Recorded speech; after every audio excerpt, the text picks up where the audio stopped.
the attitude, if you have a title position, it is your job to do whatever you're supposed to do in that title. So if it's supposed to be the king's consort at an event, well, so what? That's my job. So if you take a position like that, you don't have to accept that. I just wonder too sometimes, what brought you to that feeling or that attitude? Did something happen? I mean, like I said, she could have been just meek and mild, going into the palace, submissive, and then maybe with his attitude or his actions or things around her, who knows, she did develop a defensive stand and say, okay, I'm not going to be told to. Yeah. Good. Okay. Lynn, you have any thoughts about this? On how Esther changed now? No,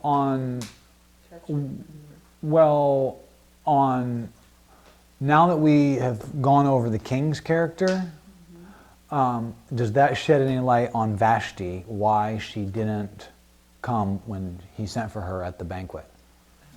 I have no thoughts. Okay. I thought you were talking about Esther. No, sorry. I wouldn't say what I said about Esther.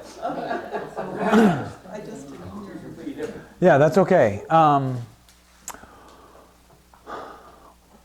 right, well, why don't we just review the traits of King Ahasuerus or Xerxes from last week. So you can see I have 4 bullet points. Does everybody have the notes from today? The first one is that he's cruel or maybe just careless to the suffering of others. So you remember talking about all the eunuchs and all the young girls that he was rounding up. He's also focused on what kind of pleasures. This would be in... So the second blank there would be bodily pleasures. So material, physical, sexual, alcohol, all that sort of thing. So bodily pleasures. And then the first blank, I would say immediate pleasures, because ego doesn't necessarily fit into bodily very neatly, but if you think about him as focused on immediate pleasures, that's going to cover both of those sides of his ego and rage, and also his fleshly, bodily desires. We said he was very self-serving at others' expense too. It didn't make any difference who was hurting or... Right, yeah, it doesn't seem to think about who it affects, as long as he gets what he wants in that moment. So the third bullet point there says food, wine, sex, money. He was possessive of his stuff, a control freak, if you think about all the eunuchs that are protecting his harem, and he was a show-off, big ego, and I said sate, rage, meaning his rage needs to be satisfied. He doesn't just cool down on his own. Seems like he has to do something, impale somebody or something to satisfy his rage. And then lastly, unable to think for himself. And we went through a bunch of passages where he just can't make a decision, and other people do it. So therefore he's controlled by others. Haman controls him, that's what the H stands for. Esther, Mordecai, his nobles, his advisors, even his servants. Just by little suggestions can control what the king does. We see that with Haggai, and also I I forget his name, Harbona or somebody, who says, when he's mad at Haman, he's like, hey, there happens to be a steak at this guy's house. Hint, hint. And then the king's like, oh, I don't want it. Do you think there's any intent by the author to equate Xerxes, or this king, with Israel, the history of Israel being so disobedient to God's edicts? Is that all the stuff that you're describing is Israel gone bad? Well, I would say it like this. I think there's merit to what you're saying, but I would say it like this. He's equating Xerxes with anyone who becomes focused on their own desires at the expense of others. So that's going to be, certain Jewish people throughout all of history. There's going to be pagan people. It's going to be Americans. I mean, anybody who is just trying to fulfill their own immediate gratification at any cost to anybody else, that's what they're going to become. And I think that's part of the reason why Jesus says, blessed are the poor, because you have less opportunity to do that. You still can. But the more power you have at your disposal, the more you're able to just focus on yourself. I mean, think about it. We live in the biggest, I think in the world, retirement community. And a lot of people they just move to this area to enjoy their life. And I mean, you see it sometimes, because I work, all over the villages for different people, and you see it, that they have this mentality that, like, I did my stuff, now it's time for me. So anyway, the point is, Xerxes is a picture of that to the extreme, and where that leads you. Okay, so all that stuff that we just said about Xerxes or Ahasuerus. Where did you get the name Xerxes? Just historically, that was another name for him. Some of the translations use it. Oh, okay. That's what it says. That's Oh, what it that's what is. it I says. don't have the hazards. Oh, okay. Yeah. Yeah, so it would be like if you read a Bible that instead of putting Jesus, put Iesus, like Iesus. You'd be like, okay, that is what it says in the Greek, but like, that means Jesus. Like, that's what we call him now, historically. In a history book, it would say Jesus. So like, why not just use that? That's the idea. So, yeah, it's the same guy. Okay, so, does his character shed any light on Vashti's refusal to come at her royal husband's call? First, let's start out with, is there anything we can say about their marriage before the story begins? So, for example, if this is the timeline of the story, these are the events that happen in the story, well, you know, there was stuff happening back here before our story begins. Vashti was married to him before that. So what can we say about Vashti and Xerxes pre this book? Maybe the year before or the 2 years before. It starts out in the 3rd year of his reign. Well, he chose her. Yeah, good. Good. What else? It doesn't really say a lot about them, about their marriage, about her. It doesn't, but now that we know some things about him, what can we figure out that must have been true? He probably had used her in many ways before and been very authoritative and expected her to do whatever he commanded. And she probably went along with that until this, when it involved all these other men and everything.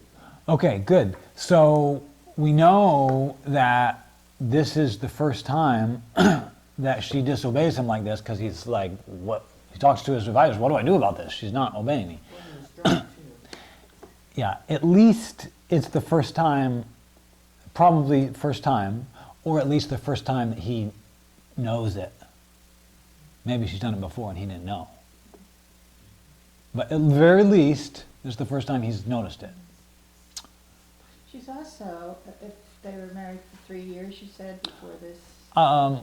Yeah, probably, something like Okay. that. So maybe she was about 15 when they were first married, and now she has matured a bit. Okay, good. Okay, yeah. What else?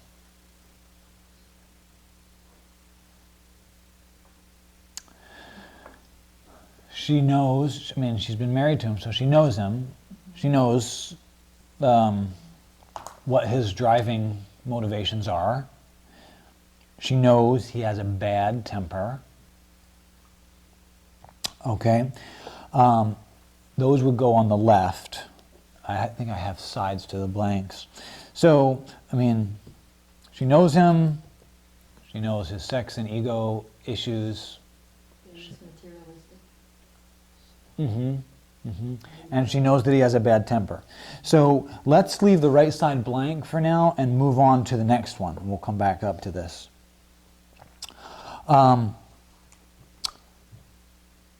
How does she think her response will play out when the eunuchs bring it to him? The eunuchs come to her and they're like, "The king wants you to come in front of all those men," and she's doesn't do it. And so the eunuchs go back and tell him. How does she think that's going to play out in her mind? I think she knows there would be a consequence. Okay, yeah. So, well, it seems to me like there's only, to start out, there's only one of two things that she could possibly think. Wouldn't be good. She knows she knows it will humiliate him. Either that, or she doesn't really think about it.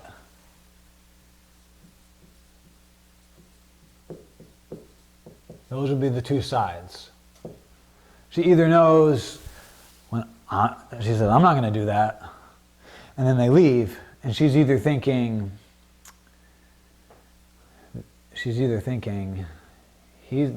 going to go back in front of that huge crowd, the most important people in the empire, and they're going to say, "She said no." And that's going to be super humiliating. Or she's like, "I'm not doing that," and she doesn't really even think about the consequences. One of those two things has to be true, right? Okay. Or she could think that he would just lie about it. He would just make up some story. My wife's sick, so she can't come. Yeah, well, if that's what she wants, why didn't she say that? But he wouldn't accept that. Yeah, so it's, Because I think he doesn't want to look like the underdog. That's right, he'll do whatever it takes for him to win, so he'll lie or do anything else. Yes. okay, yeah. So let's take them one at a time. Let's take this one. Just assuming she says no and she knows it's going to humiliate him. Then, based on what she knows about him, what does she know will happen next? Anger issues. Yes. She knows that's going to send him into a rage. She's undoubtedly, seen his temper. Which, honestly, will humiliate him more. I mean, won't it? She knows what he gets like when he gets into a rage.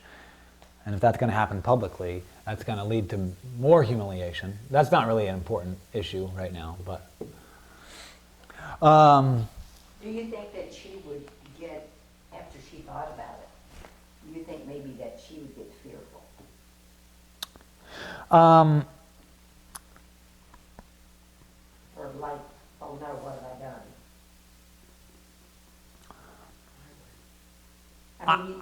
I would imagine this, that when they came and told her, she's, I mean, The king commands you to come to his presence and wear your veil down at the very least, and wear your crown, and he wants everyone to see how beautiful you are. Now, some people like being a trophy wife, but I don't know. Apparently, she didn't. So, apparently. So she knows in that moment, before she answers, she knows. In this scenario, she knows, if I say no, he's going to be embarrassed, he's going to be angry, and what will probably happen to me? Yeah, something bad. Yeah, it could mean her death. You know, this feast had gone on for several days. She really didn't know exactly the state he was in, but she would probably assume he would be drunk or be angry or... Yeah. She would know it Yeah. wasn't a good situation. Yes, death or at least something bad, which did end up happening. Don't you think that maybe she just doesn't care anymore? He's humiliated her so much that death might be, welcome. Okay, if that's the case, if she knows it's going to humiliate him, she knows he's going to get angry, and she knows something bad is going to happen to her, that means, therefore, she must have been hating him for a long time, right? Last straw. So if we're going through it like this, that means, assuming this is true, we're going to come back to that, and then we're going to see which one makes more sense. Assuming this is true, then we can sort of extrapolate. Therefore, she must hate him. And not just in that moment. It must have been building up. And this is like a last straw situation. Right? He's been using me for his pleasure all this time, and this is a last straw situation. Now this scenario, that this is what she's thinking and she hates this guy, this supports the interpretation that he wanted her to come wearing only the crown. Okay, so because some people think that. Jewish rabbis said that, a couple thousand years ago, they wrote that down. We think that this probably meant naked, even though it doesn't say that. So that would support that. But either way, then how does she come across then, if this is the scenario? In other words, the whole point of doing this is to figure out, what does the author think about what she did? Right? Otherwise, it's just interesting stuff to talk about. But if we can figure out what the author thought, then we can learn something, because the author is divinely inspired, so we can learn what God wants us to do. But she was at least willing to risk it. I mean, she didn't care that she was... Right? Is this what you're saying? Right. Courage. And even she comes across as courageous and even virtuous.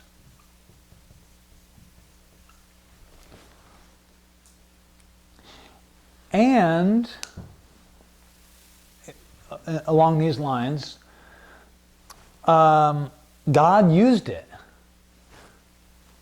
God used it to publicly shame this man, and everybody knew, because the decree went everywhere, the foolish decree. And God used it to get someone in power who was wise, right? I mean, just think if this story had just not happened at all, and Haman had just been the number 2 man. We know the kind of man Haman is. Let's assume that Mordecai was never born, and Mordecai just bows down to Haman. Haman's the number 2 guy. And we know that the king is the number 2 guy that has the more power than the king, really, because the king is just controlled by whoever's around him. Haman, that evil man, is running the empire. So he was no better than the king.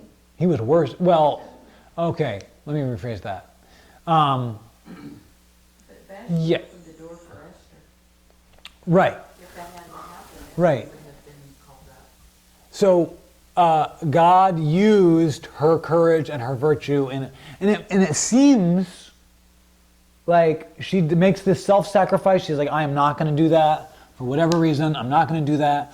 And it seems like immediately like, oh no, like she made that self-sacrifice and then it didn't do any good. He's just going to replace her. But God uses it in a very unexpected way. She does get replaced, but it opens the door for her replacement to oust Haman and get somebody who's going to be noble and fair and good on the throne. Well, my point is very similar in the sense that, remember in the first lesson, God was not mentioned by name. Well, this is just the author using her as a tool of God. And that's all she is, because they don't even mention what happens to her. He doesn't say anything about it, whether she was fired or killed or sent away or deposed or put in a castle, nothing. So it was just I think, a tool that the author used to make the point that God is in control, and she was as a tool to God divorced Esther and put Esther in the position of Mordecai, because there's no other reason for it. It doesn't make any sense. She wasn't told anything about her before she was married or after. It was only the fact that she wasn't going to go to this event, and we don't hear anything about it ever. Yeah, good. So there's a lot of questions left open. You like that? Good. Yeah, we're not told anything else. Now, this is one interpretation of why she was doing that, based on the king's character. We have to go to the other one. But before we do, I want to say this. This could be true, and there's stuff we can learn from this. That God, you do the right thing, and God might use it in a totally unexpected way. That might be the point the author is making. Personally, I don't think so. I don't think this one's right. But I think you'll see it better when we go to the other one. But let me just say, so I hadn't even thought of this, to be honest, until I went through this with my wife and she said this. And I said, oh, wow, yeah, that's a totally different way to look at that. And so I spent like a couple hours just like pondering that. What would that be like for her if she's just been getting more and more embittered to this guy that she's married to? Whether she was forced to marry him or whether she thought this is going to be great. Okay, so, and just thinking about what that would be like for her. That's why the fact that this is left ambiguous by the author makes it so much of a better story, because you're forced to like really go through and think. And that's exactly what happens in real life. Stuff happens and you have to really think, wow, what's it like for this other person? It's a skill to be able to put yourself in someone else's shoes, and what is it really like for them? It's really easy for me to pass judgment on somebody else, but like, they've been sitting in this horrible marriage for years. So just all kinds of things like that, right? So I'm going through that. It's good for me as a person to develop compassion and all this stuff. But then I started thinking, I mean, there have been millions of women throughout history who've been married to selfish jerks, right? And think about Abigail and Nabal. Anybody remember that story? Okay, an idiot. Her husband's an idiot and he's a jerk. And she doesn't commit suicide, but she knows it. And when a situation arises, she acts wisely because she knows her husband won't, because he's an idiot. Right? And historically too, like Henry VIII and all of his wives, remember, somebody killed and everything? Yeah, all kinds of stuff. And imagine some other story. Forget about this for a moment. Imagine some other story where you hear, oh yeah, there was this terrible emperor, and he used to make his wife come naked before all his nobles, and like, you can imagine that happening. But she's not forced to come. She just says no. That makes you think, well, maybe there's more going on in this relationship than just, she's like, you know what, I can't take it anymore, he's so cruel to me, I'm just going to die. I'd rather die than just go on with this guy. Maybe there's more going on because she doesn't die. And yes. Well, a similar point, Netflix is a 4-season serial called The Tudors. And so Henry VII. And Henry VII is very much like Xerxes. He's a jerk, he's an idiot. And this is historically true. And he does, and his wife couldn't bear a son.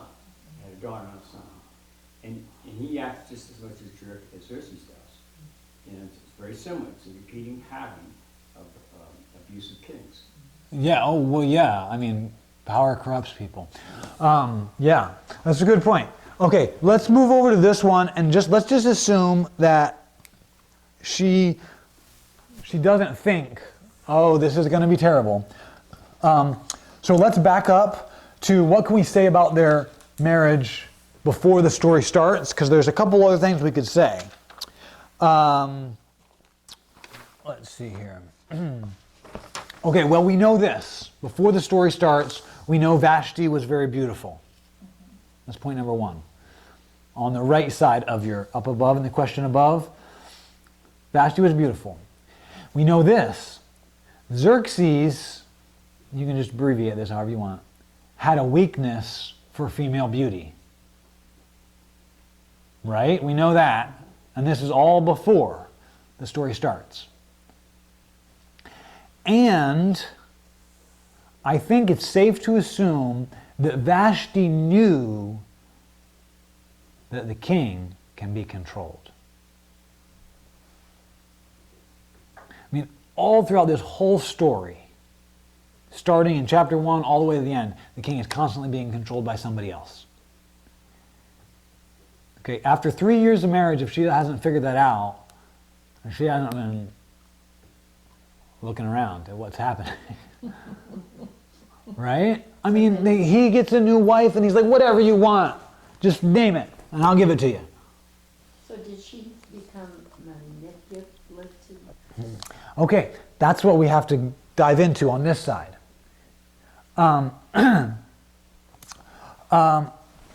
She is so used to getting whatever she wants. Used to getting her way. I mean, think about this. If when she's talking to her eunuchs, she says, go tell the king, ask him if I can have those 1 berries that only grow in Africa 1,000 miles away. And so they go and it shows up at her door. Because I mean, that's all she knows, right? If I send my eunuchs to tell something to the king, boom, it appears. And what happens is they come in and they're like, Vashti asks if she can have those special berries. And he's like, okay, make it happen. Send another round for me. Right? That's the kind of guy he is. And he likes her as long as she's who she is in the bedroom, then yeah, just whatever. He doesn't really think things through very much. And that's just the way of life. Now she may know that he's a jerk and an idiot. But there's a lot of jerks and idiots out there, and I happen to be the richest woman in the world who can get anything I want.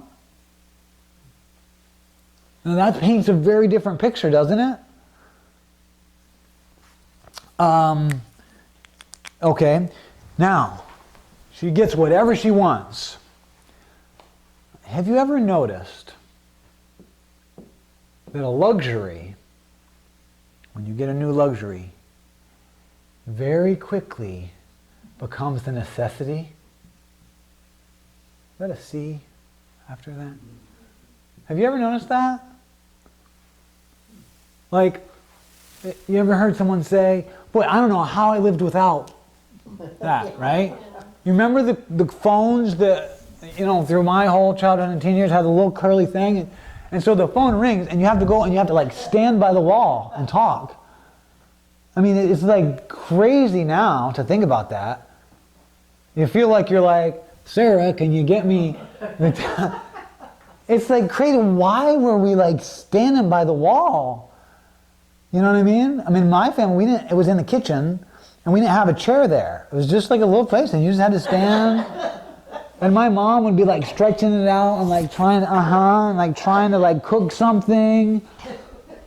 And then we finally got one of the cordless phones. It was still mounted to the wall, but like there was no cord, and you could go anywhere in the house pretty much. And I remember the person who gave us one. She's like, Pastor, I'm giving you this cordless phone. I was like, huh? A cordless phone? I mean, whatever. And she was like, I don't know how I lived without one. I thought that was strange.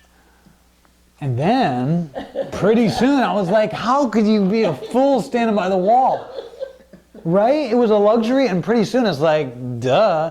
And then it goes pretty quickly from a luxury to a necessity, and necessities pretty quickly turn into just assumed. It's just a given, right?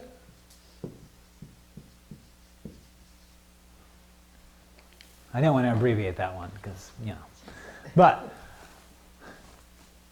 I mean, I don't marvel at running water. I just go, it doesn't even cross my mind. I just go up, I get a drink, or I get water out of the sink. It's nothing to me. It's actually amazing that we have some crazy underground system that, like, when I go like this, water comes out. And it's drinkable, and that's amazing. But I do not marvel at it at all. At first it was an amazing luxury, and then, like, how could you live without it? And now it doesn't cross my mind, just, of course. Yeah, and it just becomes this assumed thing that you don't even think about.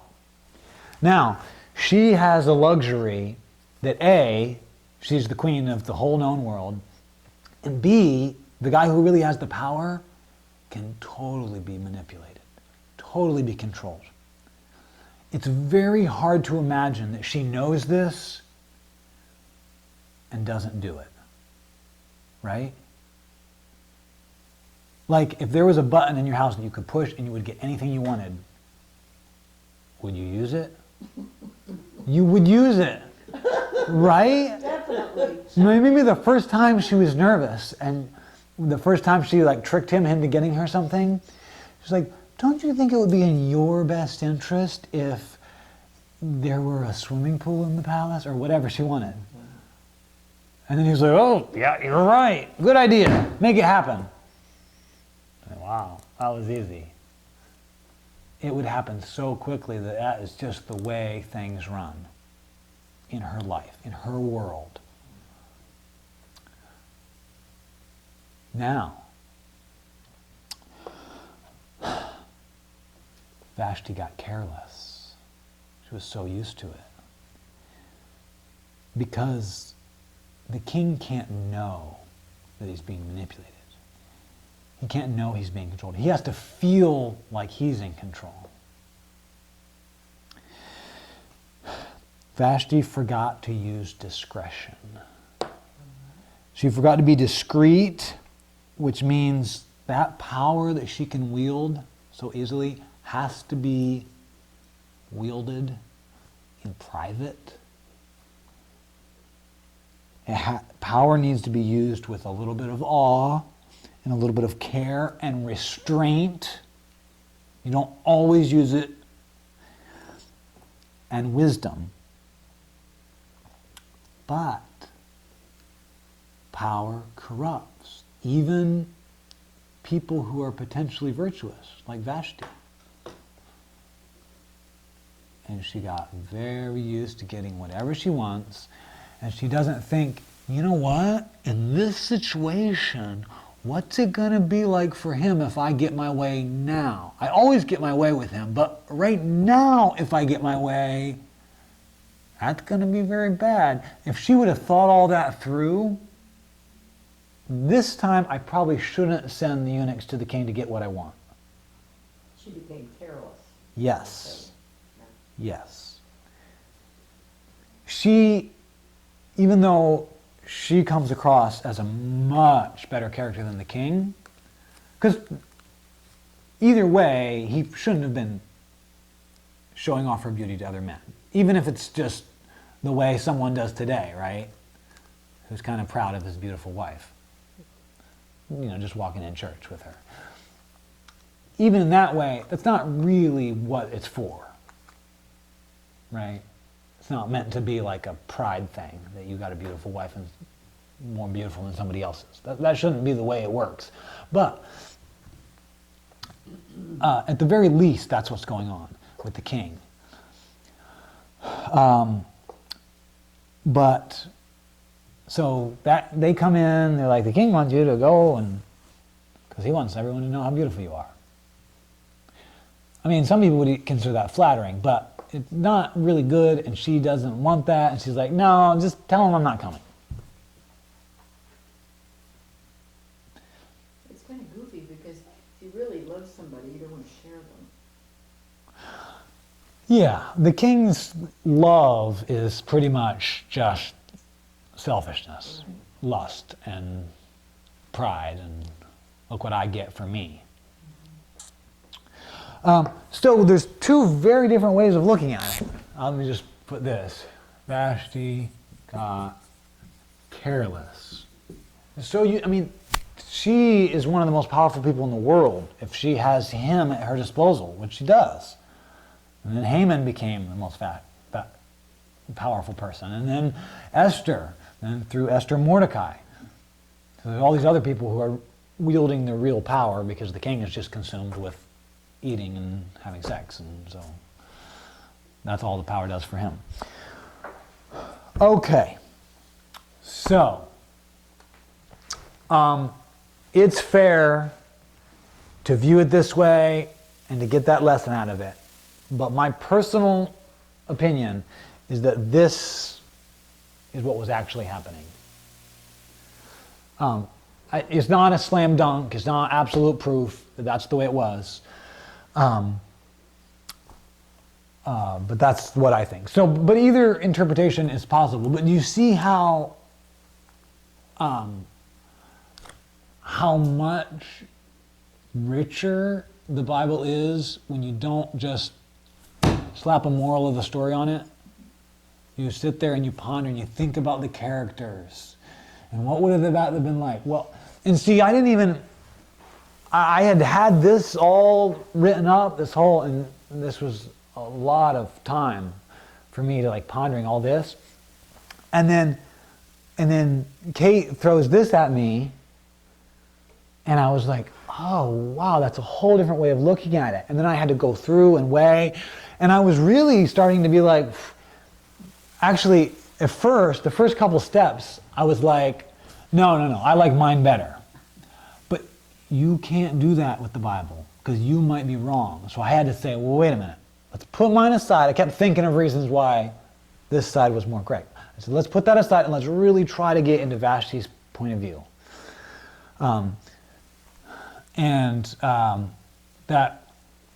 That was really good for me. And Well, she had to be confident enough, really, when you think about it on your side over here, that she didn't think about the fact that she could be replaced. right, yeah, yes, yeah. There's a whole lot. Yes, you're right.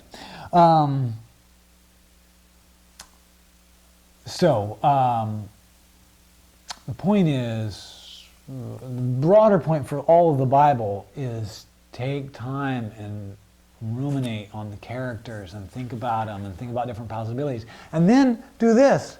Trace it down and say, well, if this is true, then what would that look like all the way through? And to me, what really did it was thinking about if she is being embittered every time. I mean, just like, what's so different about her situation? Like, her husband's a jerk, but she is super rich. So anyway, we spent a lot of time on that. Okay, for the next 20 minutes, let's look for contrasts between the king and Esther and Mordecai.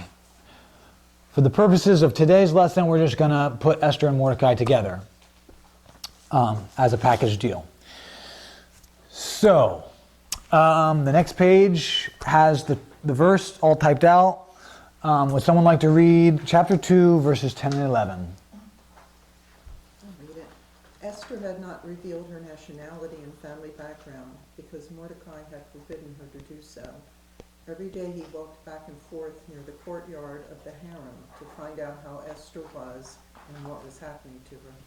Now, in there, do we see any contrast between everything we know about the king and Mordecai?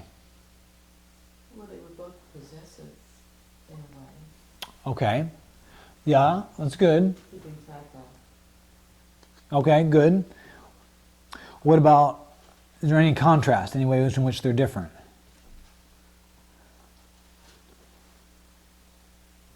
Well, I don't know whether I would like to say they were both possessive, because I think Mordecai truly cared for Esther. The king was a narcissist, so he just... Yes, yes. You see in Mordecai a concern for somebody else and an interest in the welfare and well-being of somebody else. I mean, or at least curiosity. Or if you view, and you have to trace this through the whole book, but if you view Mordecai as manipulative, then maybe it's planning. How's my plan working? Is my legal daughter, is she going to get the position of power that'll help me? If you view him as that, Or is she telling anybody? yeah. So I don't think that's true, but you have to trace all that out. But good. And what about verse 10? Esther had not revealed her nationality and family background because Mordecai had forbidden her to do so. Well, she obeyed him, she didn't. So she did think maybe that, yeah, I know why he doesn't want me to say anything. This could be a problem if I did with them. So Okay. she did, yeah. Good. She had that in mind. Good, yes.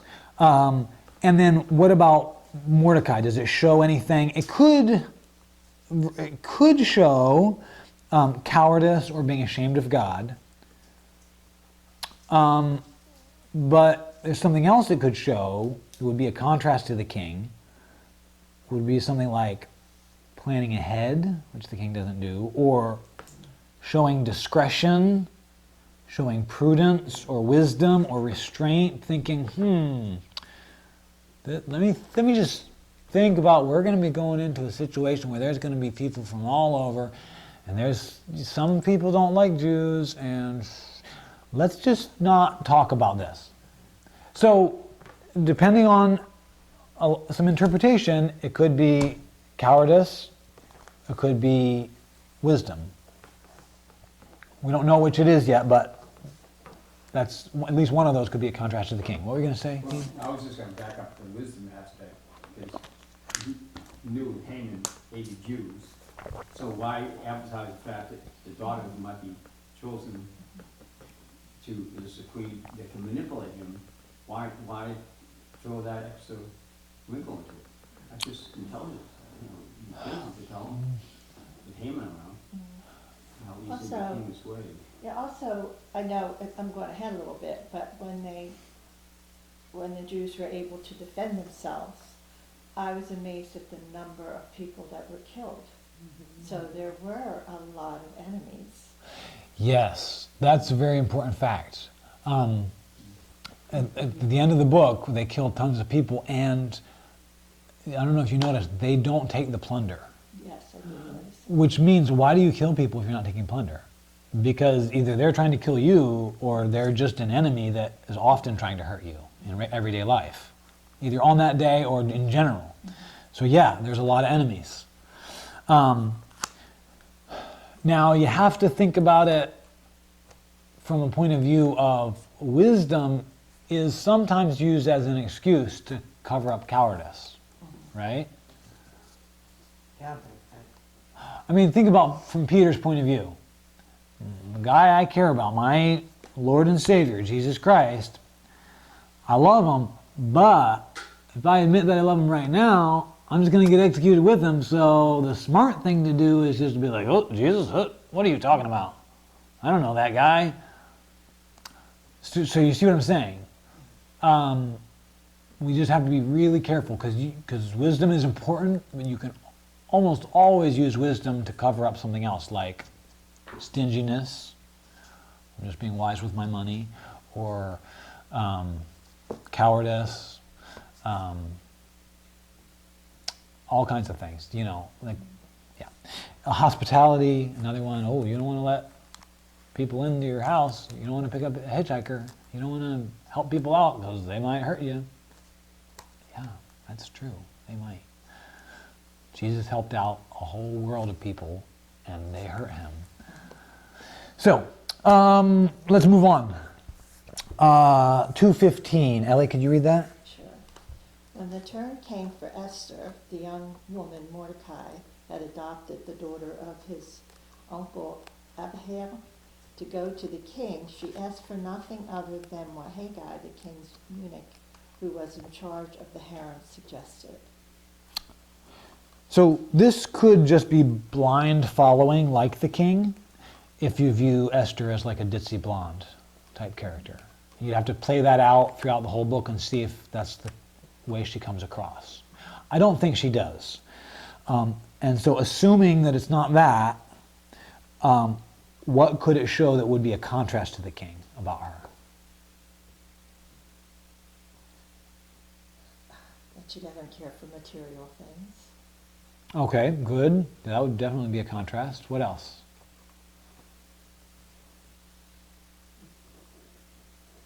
She takes his suggestion. Well, she's more,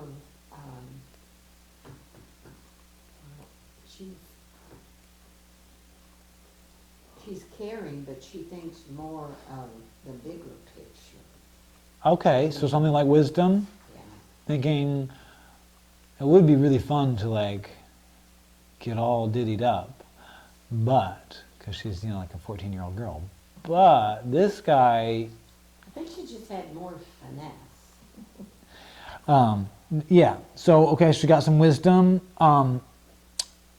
Let's say restraint and self-control. Yeah. And I bet some girls went way overboard. And then there's submission and humility in there too. I'm going to listen to someone who knows more than I know. It's really hard for a lot of human beings to do that. And But it seems like she was raised that way too. It seems like Mordecai raised her that way. yes, it does. That's what the next verse is about.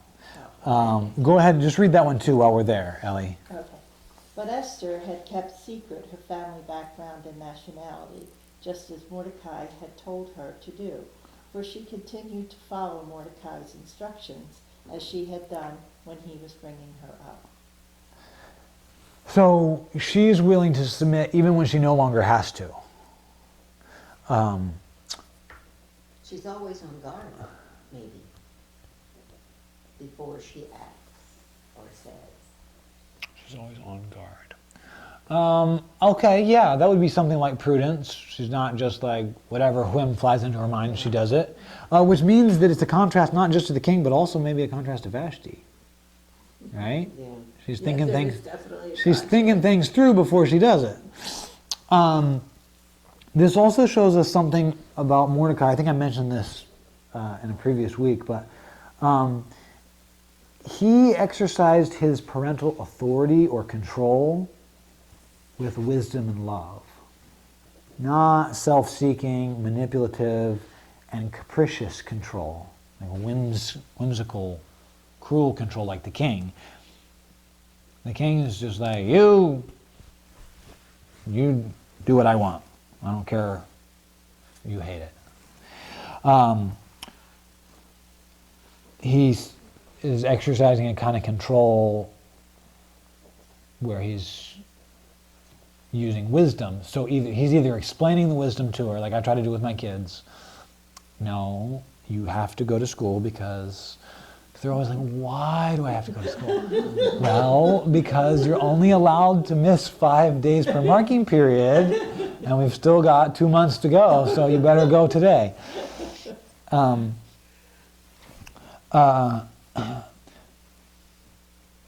So he either explains it to her, or she learns that, like, even though he doesn't explain things to me, I find out a couple weeks later that he was right. I'm glad I obeyed him. And so over the years, she's learned he's not stupid. So that shows about his good parenting skills. All right. I'm sorry. Is it Ruth? Yes. Okay. Forgot your name for a second. Could you read chapter 3, verses 1 through 4? After these things, King Ahasuerus promoted Haman, the son of Hammedatha, the Agagite, and advanced him and set his seat above all the princes who were with him. And all the king's servants who were within the king's gate bowed and paid homage to Haman, for so the king had commanded concerning him, but Mordecai would not bow or pay homage. Then the king's servants who were within the king's gate said to Mordecai, "Why do you transgress the king's command?" Now it happened when they spoke to him daily, and he would not listen to them, that they told it to Haman to see whether Mordecai's word would stand, for Mordecai had told them that he was a Jew. Okay. So, once again, you can take this two different ways. In one way, he looks a lot like the king. In another way, he looks very different from the king. Can anyone think of what either of those could be? Well, he stood and he was courageous. He took a stand. Good, yeah. And the king usually gave in or caved in to whoever was telling him something. Right. The king was a follower, and he was courageous and not a non-follower, like he took initiative. Oh, what? We're supposed to bow down now? Okay. He doesn't do that. He says, everyone's bowing down, but I'm not going to. So that's the one way. That's the contrast to the king.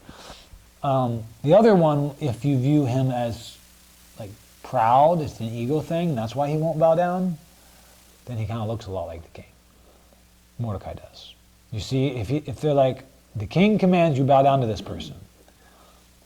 And he's like, well, I'm not going to do that. I'm better than him. It's an ego thing. Then, in a way, Mordecai is responsible for the whole problem in this book. Right? That's the whole reason why Haman's trying to kill the Jews, is because this guy won't bow down to him. Well, it said where he had told him at that point that he was a Jew. Well, they keep saying, why aren't you obeying the command? You're supposed to bow down to Haman. But to me, that's where he really showed being courageous.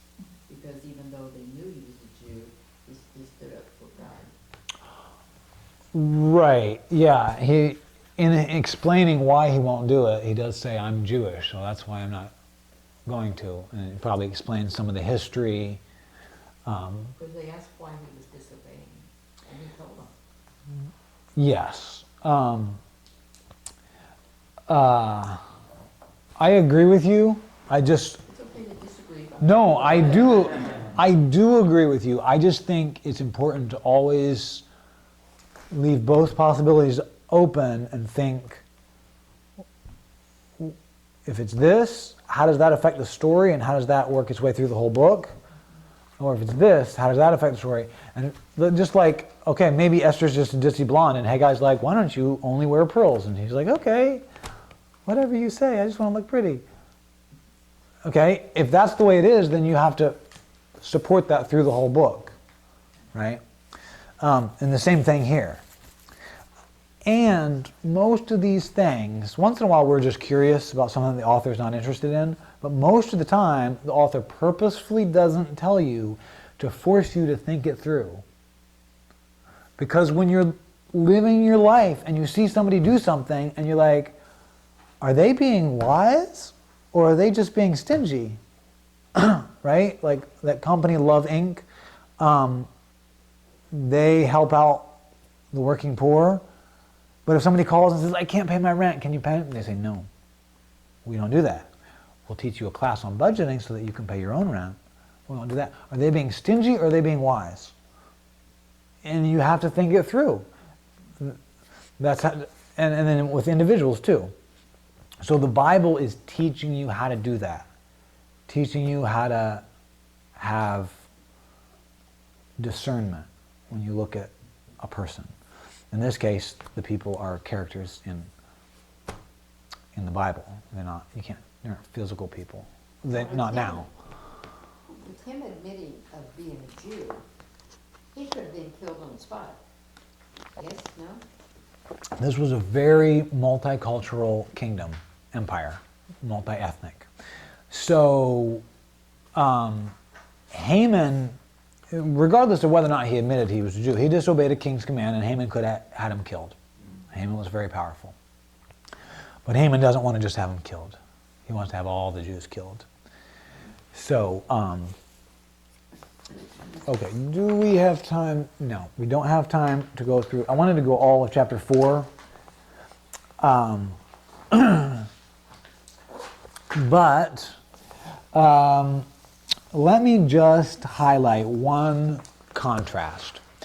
On the next page, it starts in 3:15 and it goes through all of chapter 4. But let's just read 3:15 up through chapter 4, verse 3. So the first to the second paragraph break. Donna, would you like to read that? Okay, just the first 2 paragraphs there. Yes. The couriers went out, spurred on by the king's command, and the edict was issued in the citadel of Susa. The king and Haman sat down to drink, but the city of Susa was bewildered. Okay, hold on. So that was the edict to kill all the Jews. And that went out, all Jews are going to be killed on such and such a day, like 8 months from now. And the king sends that out, doesn't even know which people group it is, but sends it out, okay, there's going to genocide is going to happen in my kingdom, whatever. I'm going to sit down and have a drinking feast with my buddy.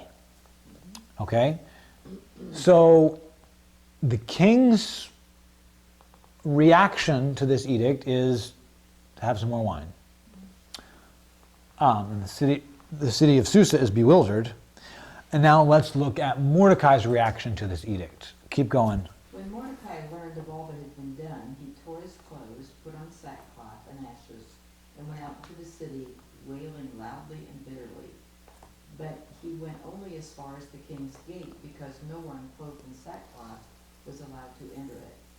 In every province to which the edict and order of the king came, there was great mourning among the Jews, with fasting, weeping, and wailing. Many lay in sackcloth and ashes. Okay. There's 2 words that are the most primary contrast to everything we know about the king's character, and with what we just read from the verse above. Anyone want to take a guess? Fasting and weeping. Fasting, because the king does not deny anything his body tells him he wants. The king does not deny himself. If he's hungry, or even just munchy, he eats. So that's a huge contrast, isn't it? Deny your body. And renting your clothes, was that the other one? That is a bit, all of it is. The weeping and the rending your clothes. The ashes was like a symbol of, I'm dirt, I'm going to put dirt on myself. A humility thing. All of that is in contrast to the king, because the king is arrogant and proud. Yeah. And the wailing and all of that is in contrast, but there's 2 things that are the biggest contrast, which one is the fasting, and it's huge, because remember how the king puts his body over his mind? The physical over the mental? This is saying what my mind is thinking about is so important that I am not going to eat. Right? It's putting your mind or your spirit or something above your body. And saying, I'm not even going to take care of my bodily needs. I'm just going to focus on this one idea. That's why fasting and prayer, all throughout the Old Testament and the New Testament and up until today, fasting and prayer go together, because you say, forget about the physical for a minute, by a minute like a day or a week. and I'm just going to focus on this spiritual thing. It has nothing to do with my body. So that's very different from the king. And then there's another one that's in the same vein, and that is sackcloth. It's mentioned 3 times. Sackcloth, 3 times in that section you read. What is sackcloth? It's something like burlap. It's very uncomfortable. Physically, like on your body, it's just very unpleasant to wear.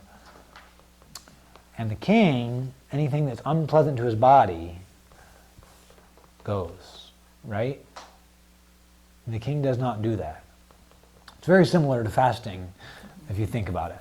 And it was a symbol of mourning. And then, if you just read just ahead, Esther's eunuchs and female attendants came to her and told her about Mordecai. This is verse 4. She was in great distress. She sent clothes for him to put on instead of his sackcloth, but he would not accept them. Any nicety that is offered to the king accepts. Am I right? But Mordecai doesn't. So there's a whole lot more all throughout that chapter, but we don't have time. So that was great, fun discussion. See, Thanks, Jacob. yes, thank you for participating.